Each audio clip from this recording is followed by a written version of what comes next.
Donde sea que vayas, ganas puntos como un pro con la nueva tarjeta American Express de My Lowe's Pro Rewards. En compras elegibles, gana 3 puntos por cada $1 en Lowe's durante los primeros 6 meses después de abrir una cuenta. Además, gana puntos donde acepten la tarjeta American Express. Aprovecha hoy. Sujeto a aprobación de crédito. Aplican exclusiones y restricciones. Puntos sujetos a términos del programa de lealtad en Lowe's.com/terms y términos de recompensas de crédito en Synchrony.com/MLPRA-terms. Detalles en Lowe's.com/business credit. Everything I'm doing, I think, is fulfilling because it's what I did for myself first. You know what I mean? I had mentors that poured into me, and I poured back into students. The students kept pouring back into me. So it just became a reciprocal experience. So it's like I'm living this thing. You know what I mean? This isn't an entrepreneurial effort. Let's just save the children. No, this is who I am. And so in knowing that, it's not a burden of sorts. So I feel like the business person who's thinking about becoming an entrepreneur, you really better love what you're doing. And it needs to be a part of who you are, because you will burn out if you're not connected to this thing. Step into the world of success with Your Brand Amplified, the ultimate podcast designed to unravel the intricacies of thriving businesses. I'm your host, Annika Jackson, and I'm on a mission to uncover the stories, strategies, and secrets that have propelled entrepreneurs and business leaders to success. I had the blessing and good fortune of being on Yoli Tamu's show, and now I'm so happy to have you here on Your Brand Amplified. Oh, yes, me too. The tables Yay. have turned. The tables have turned. So question, for the audience is, what is the thing that almost broke you became the thing that built your entire brand? Because that, Yoli, is what you did.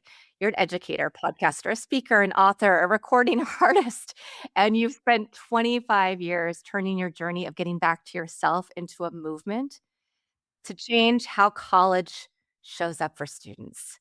So I am thrilled to talk about you and the Back to Me project. What does Back to Me mean to you? My goodness, back to me. Well, at the time, I had just, walked away from the music business. I was a recording artist that was shelved. You've heard of that before, where they don't want to put the money behind the talent, but they've already created the product. So I was really heartbroken and just decided to kind of pivot and just get into my personal life more. And then, some time went by, I got into a marriage and that lasted for about 6 or 7 years. And then it just didn't work out. I was growing, as we know, we all grow and transition.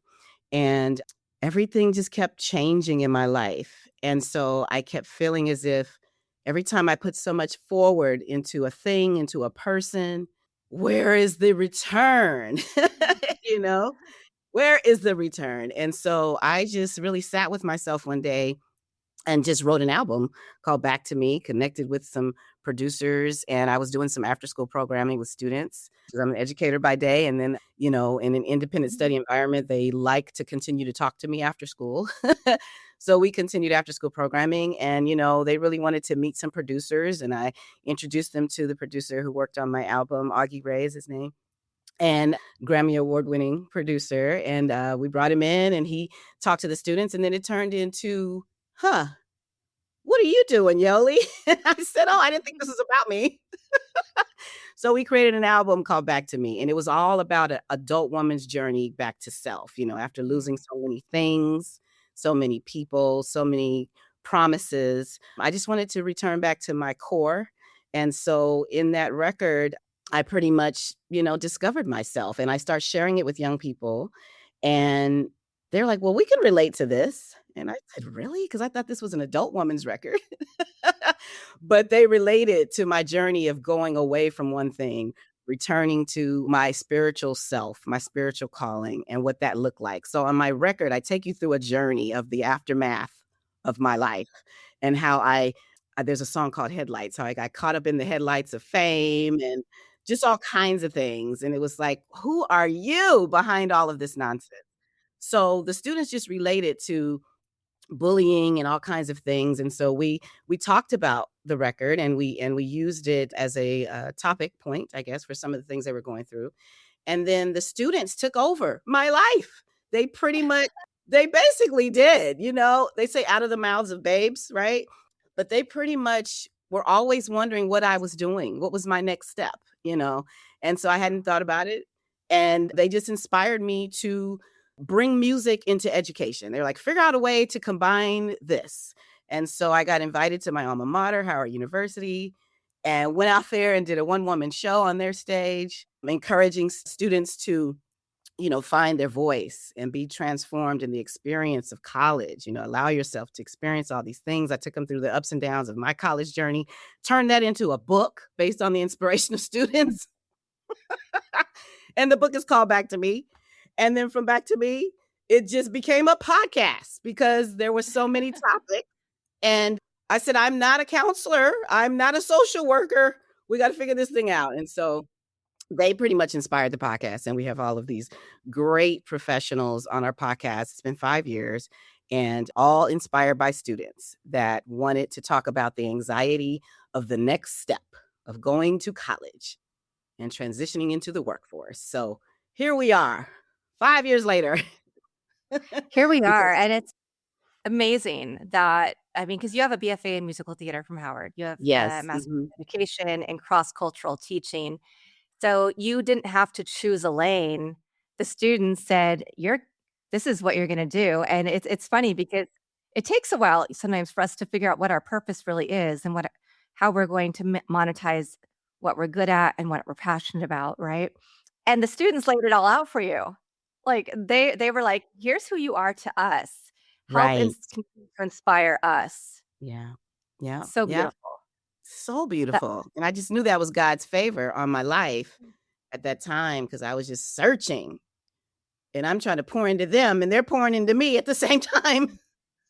Amazing. It's It is one of my favorite things about teaching is that I always start with my introduction, and I do not have a linear career path. I was a stay-at-home mom for a while. Yes, I did some little businesses, and then I got divorced and I had to find my way back. And it is great when we see students have that aha moment of like, oh, I can feel good with where I'm at and who I am because I see that I don't have to follow that traditional path. They feel less judged, right? Yeah, it was definitely eye-opening for all of us. I've even had a couple students come back, or actually one came back from the program. She was a high school senior, and now she is a PSW, a psychiatric social worker in LAUSD.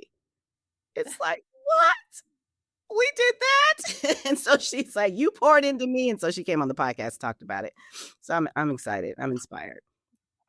Yeah. Talk a little bit about that. Who are the students that you typically work with? And are they on the college path or they think they might want to go to university, but they are kind of in that in-between space? hmm Well, I'm at a school called City of Angels in LAUSD, and it's an independent study program. And so currently I serve as elementary parents who are trying to homeschool their students, which is a whole nother topic. But but prior to that, I was definitely focused exclusively on the high school students. And so most of the conversation was about the transition to college, the adulting part. Everybody talks about financial aid, writing the essays, but oh my goodness, I'm getting ready to become an adult Yes. away from my mom and dad, and I don't want them to know I'm terrified, right? So I became that mentor auntie that pretty much had those counseling conversations. I went from educator to counselor in most of our experiences because it's an independent study where they meet with me once a week for an hour, and maybe 80% of that time is talking about life and what's next. And so that's what inspired it, those conversations. And that's who I serve. Yeah, and it is a big transition. Thinking about my own daughter going off to college next year, right? We're not going to be looking at her grades. We won't have access to that information. She's going to have to make decisions and make smart decisions, hopefully, on her own.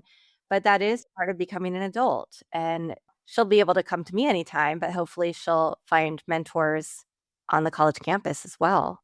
Yeah, and that's what we talked about, directing them to the best places to go on campus, take advantage of the college tour, go to the financial aid office first. Okay, find out where the scholarships are, where the money is, and just, figure out where all the community organizations are. There's campus pals. When I was at Howard, we had campus pals. So I'm sure on these campuses, it's good to grab those mentors. So we have those type of deep conversations and just growing pains and what that's going to look like as an adult as they move on. Mm. So let's talk about the podcast and how it's helped not just students, but educators and others as well. You are 5 years in, right? You've published 166 plus episodes.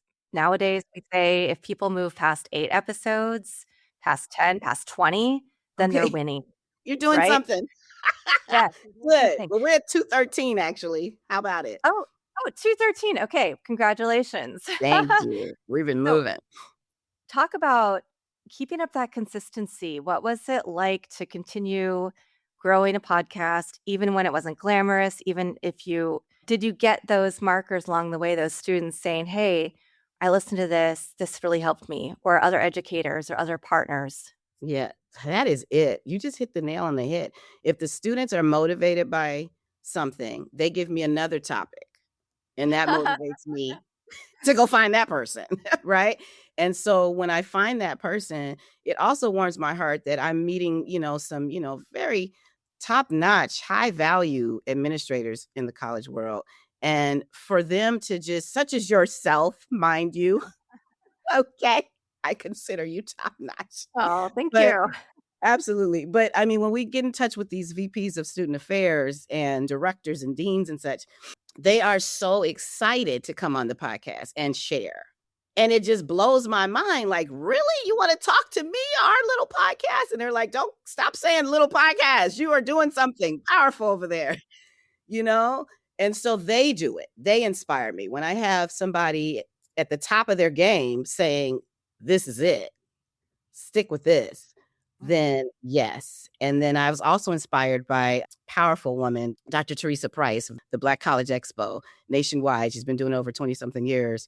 And I was inspired by her many years ago. She had me become a vendor sponsor for her expo, and just watching her year after year pour into those students, get them scholarships on the spot. I was like, okay, there's something to this. And so for her to pour into me, we just honored her for Women's History Month. She was just on again. But to have people like that say, keep going, that's what keeps me going. That's what does it. Even though I get tired and the discipline that's required to do this thing, when I have people in those positions saying, let's go, what's next? I'm like, okay. And students that like it and enjoy it and honestly tell me how they feel about it, that's everything. Yeah, that's true engagement. And that's that's what we all want. Yeah. Talk about the difference between passion projects and business assets, because you've done a lot of different things. And as an educator, having all these things kind of come out because of that spark of being an educator, and going from being something that was just a value add to your students and to yourself to being something that you're like, this is part of my business and this is a viable part of my business. Right. Speaking to you, when we had you on, you were very confirming about that. Like, this is a business. Yes. You were confirming. I was like, okay, it is. And yeah, I think that's a plus, that I really enjoy it, that I feel there's a collaborative effort here. I'm not by myself. I'm surrounding myself with visionaries, young and old. So that is a plus. That's a win right there, that I'm not in this thing by myself. And so when I think about the business of it, yes, my accountant was on my case. I'm going to need you to get the LLC like ASAP. And so I got the LLC and I'm in place. Business is in place. And even my consultant, I had a branding consultant as well. And we have a history back in the day from the music business. And so he came in and just really transformed the look of my brand and just really got me laser focused on our mission. So I'm so grateful to these people. And so I don't feel alone. You know what I mean? I feel like this is a village making this thing happen. I'm the front, I'm the face, but we are definitely supported by a lot of people. So I appreciate it.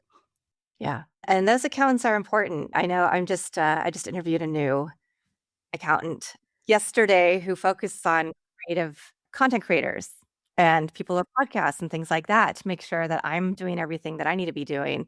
because it's always good to have those check-ins and also, talk about monetization and am I making enough money and where do I want to spend strategically to pour into the podcast to then be able to reach the right people who will become business partners, sponsors, right?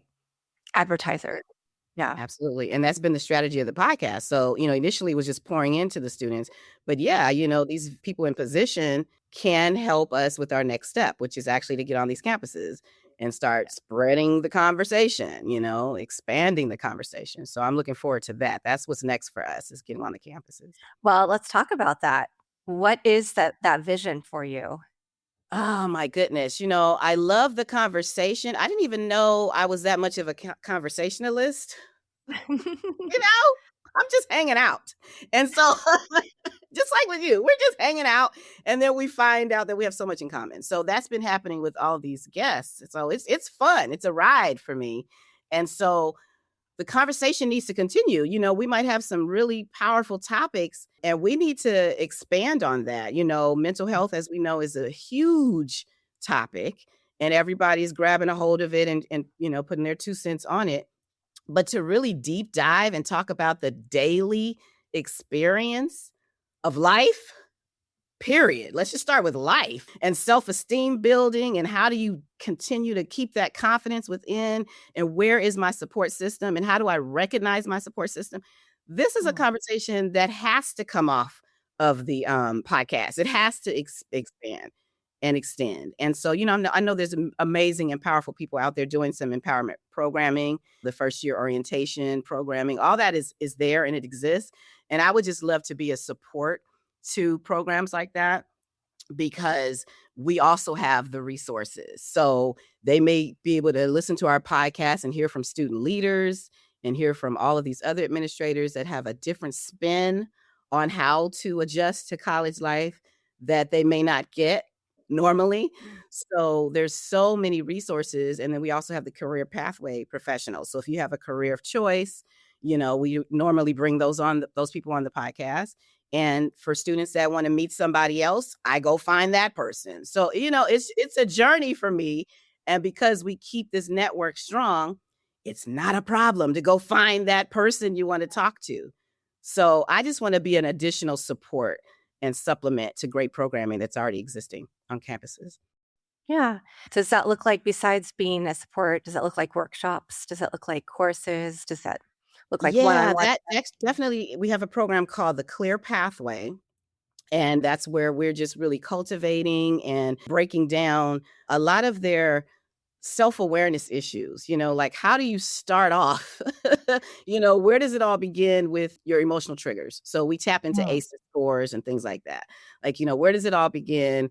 And then once you start getting a clear idea of your triggers, we start conversations about formulas. So in my program, we create formulas for communicating with your parents, with your professors, with that dating partner, with your friends. Where's the honesty, the voice, as we always talk about, find your voice, but where's the authenticity in these conversations? So we create a formula to really prepare them to have a strong conversation with these important people in their lives and preserve their voice at the same time.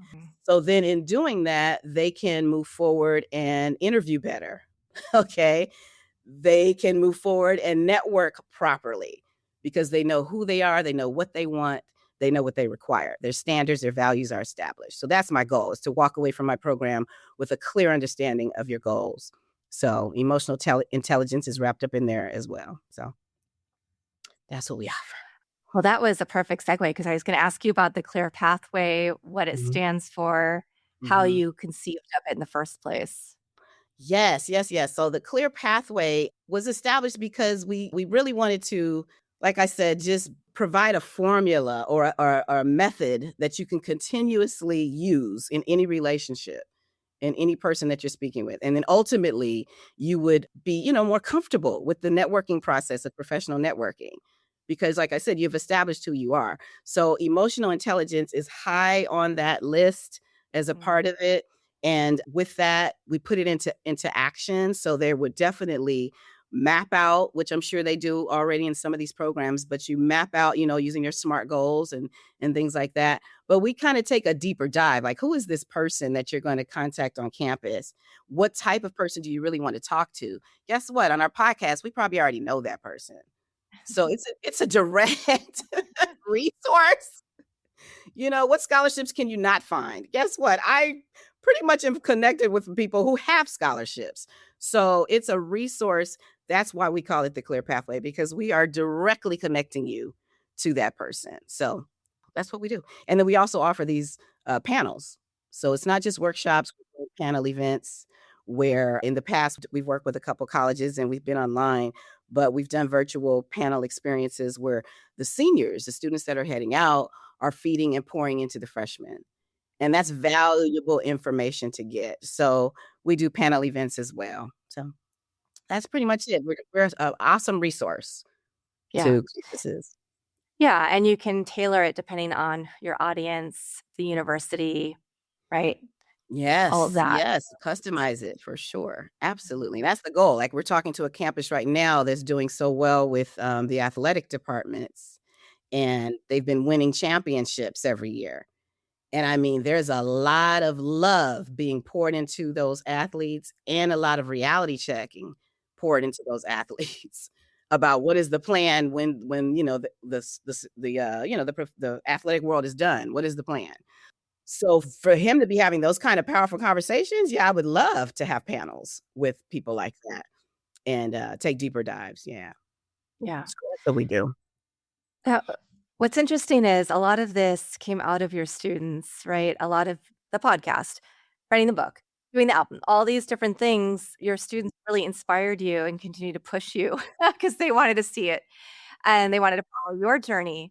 But on the other side, you have a B2B model. You partner with the colleges and universities to design programming. So you're selling to administrators, not students. Right. So how did those conversations go? How did you figure out how to pitch institutions, right, and have those conversations? Well, the podcast is it's definitely a great introduction.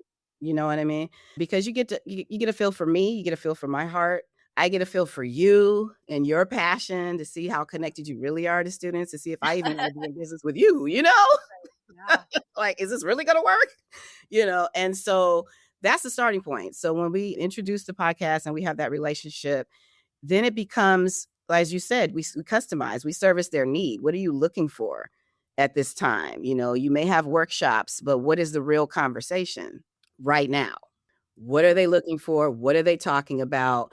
How can we customize it where their voice is being heard and there's a solution given in the same experience, in the same conversation? So it's one thing to have a plan. It's another thing to talk to somebody who has experience. So I love to connect people with people that have already been there, done that, particularly seniors, graduates heading out, talking to that incoming freshman, or even, like I said, people in their career profession that can actually talk to you about the path.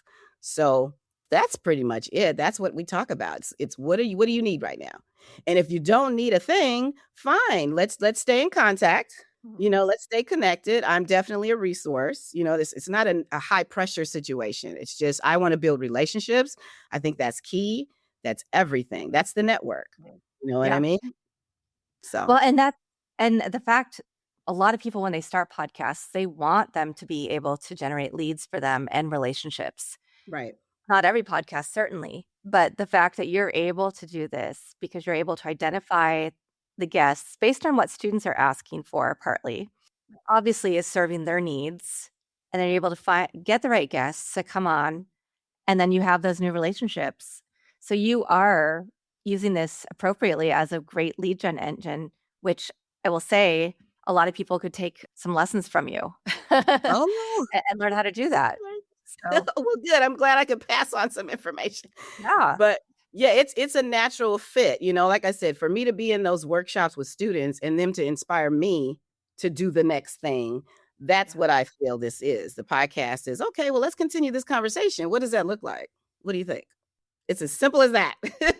Or and if they say, oh, well, that's something for me to think about, let's reconnect another time.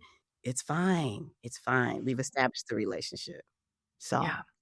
That's the 100%. way I look at it. What is something that you think most business owners and entrepreneurs miss that you've figured out from your educational career, working with students, and then pursuing podcasting, album, one woman, one act play, one woman play show, Man, all oh these my different God. things you've done as an entrepreneur? Yeah. Everything I'm doing, I think, is fulfilling because it's what I did for myself first. You know what I mean? I had mentors that poured into me, and I poured back into students. The students kept pouring back into me. So it just became a reciprocal experience. So it's like I'm living this thing. You know what I mean? This isn't an entrepreneurial effort. Let's just save the children. No, this is who I am. And so in knowing that it's not a burden of sorts. So I feel like the business person who's thinking about becoming an entrepreneur, you really better love what you're doing. And it needs to be a part of who you are because you will burn out if you're not connected to this thing. And I mean, even us, we love what we do and we have to discipline ourselves and schedule ourselves, all of those things because you're an educator, you're a professor still, and I'm an educator. There's a lot going on. So you have to really love what you do. And you hear that a lot, but it is a true statement. It needs to be connected to who you are, your value system. How does it feed you? Because then you're more passionate and happy to share. You want to share the win. Like, this is how you did it. You do it. This is how I did it. This is how I won. You want to share it. So that's why it's easy for me, I think. Yeah, I would say so. So, what's the version of the Back to Me project that you're looking forward to doing next? The version that's next, like I said, the programming on those campuses, I want to have direct access to these students. I want to have a conversation that grows. You know what I mean? And if we can get on the campuses and do events that come back annually because the students wanted it to happen, I would love to have students ambassadors support some of the programming. You know what I mean? So it can keep going. So that would be great. I think it's about legacy at this point. I figured out a formula that works for my life, that keeps me lifted no matter what disappointments come. And I just want to teach that formula, as I said, to the students. And so I didn't even give you the acronym. You're asking me about the clear. Oh, I yeah. forgot that part. But it's clarity is how we start with we're unpacking things. Leadership, of course, you're building leadership, emotional intelligence. I said that one, but action building and then relationships. So those are all of that's the acronym for clear. But that's it. I want to develop some student ambassadors to really pour the formula that has been working in my life, not just as a college student, as an adult. This stuff is still working. And I'm amazed at the people that I meet just by being myself. That's it. Just by being true and honest. That's all I got. No, but I think it certainly is resonating strongly with me. We've talked about things that I'm working on or that I'm trying to figure out in my business, in my life right now. And I've had this time to sit back and kind of go, I want to be where you're at, right? Like, I love what I do for teaching and I love my podcast. And I want to figure out what else fits into that puzzle that really gives me energy and makes me excited every day versus what do I do just because I think it's what I'm supposed to do. And so I think that's a really good question for everybody who's listening to think about as well. What are you doing that doesn't serve you anymore? What are you doing that will fulfill you, that will bring you back to yourself and your true authentic self and the whole of your being? And Yes. pursue those things and let go of the rest. Mm. It's so amazing that you're saying this because I just started planning a retreat and it's called the Back to Me Retreat. And I'm doing it exclusively for college administrators. It's exclusively for them because they are the ones that are pouring. That's our word. They're pouring into young folks. And it's like, is your cup empty? What does back to me look like for that adult that's in that executive position, that's in that classroom? What does that look like for that person? And I found, because music is my original passion and it was where I started and I didn't want to put it down. A lot of people were like, well, are you still singing? Yes, I'm still singing. That's me on my intro of my podcast. But I am going to be putting together a retreat where I am performing again. And just the actual performance of it is my therapy, is my music therapy. And in the Back to Me retreat experience, what is your therapy? What artistic expression wants to come out of you? And so that's my goal. So we're putting that together to shape what that vehicle looks like for a person that needs to return back to themselves. So that's just interesting that you're saying this. It's so important because we forget about our original intent, purpose. What do we do now? We kind of forget it. But how do you feed yourself? How do you feed yourself? And what's your spiritual life look like? Because that's important as All of well. it. All of it. Yep. Yeah. Absolutely. Is the information about your retreat, about all the other things that you're doing, ways people can engage with you on your podcast website? Actually, yes, the workshop programming is on my site. The podcast is there. The retreat is a new idea, so it's not there. But Okay. I'm Something sharing for us to before look it's forward even to. released. But yeah, so if you go to the backtomepodcast.com, you can learn about the podcast. And then the contact page has my email, which is Yoli, YOLI at yolitamu.com, YOLITAMU.com. And of course, I'm on LinkedIn as well. So you can email me or visit LinkedIn. Amazing. Yeah. So, Yoli, I always ask, do you have a favorite quote, mantra, verse, poem, family motto?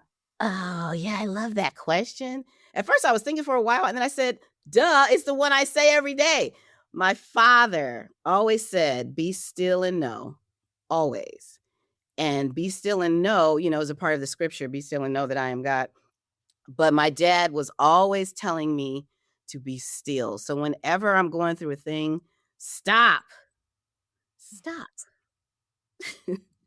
and just feel what that is. Take it all in, receive all of it, say, okay, I see you. And in that process, there's a disconnection that happens where that thing is outside of you and you get connected with the stillness that's watching that thing. And my father said, that's who you are. Woo! Okay. Makes me, yeah. That's what I do every morning. Be still and know. Oh, you got me. You got me going a little bit, but yeah, that's what I use. That's what I use. Yeah. Yeah. Wow. Thank you so much for sharing. You feed so much into everything you do. It's so evident how passionate you are about pouring into others. And it's an honor for you to be here today. Oh, thank you. So thank you for honoring me by being on your Brand Amplified, sharing a little bit about your message, sharing some inspiration for us all so that we can all think about how do we make sure that we are staying true to ourselves, that we're getting back to who we are and not letting everything else in the world pull it and push us in other directions. Yeah. It's been a pleasure connecting with you. Yes. I'm so glad your name was said in a room. I know. So if people are listening, Yoli was looking for guests for certain parts of her show that her students had asked for, and my name was in a room somehow. And so she reached out, and that's how I got on her show, and that's how we started this beautiful friendship. So, Yeah, this is great. yeah. Supposed to Yeah. be. Absolutely. Thank So you. thank you to everybody for listening to our conversation. Check out Yoli's podcast. I was on an episode recently, but she has great information. You can hear her beautiful singing voice in the intro, as she mentioned, and learn more about ways to work with her. This has been a rich conversation. Love it when people are building platforms that are rooted in realness and authenticity. And if you are a college administrator who's listening, a student success director, a dean, a campus program leader, and you're thinking that Yoli is exactly who you need to bring onto your campus, you can do that. Again, we'll have all of her stuff in the show notes so that you know how to reach out to Yoli, how to listen to her show. And you can even grab her book, Back to Me, A Devotional Walk for the College Freshman Woman. So this is your Brand Amplified Stories, Strategies, Success. I will be back again soon with another amazing guest to share their story and their journey with you. Thanks for listening or watching to this episode of Your Brand Amplified. Don't forget to leave us a rating or review on your favorite podcast listening platform. And if you want to learn more, check us out at yourbrandamplified.com.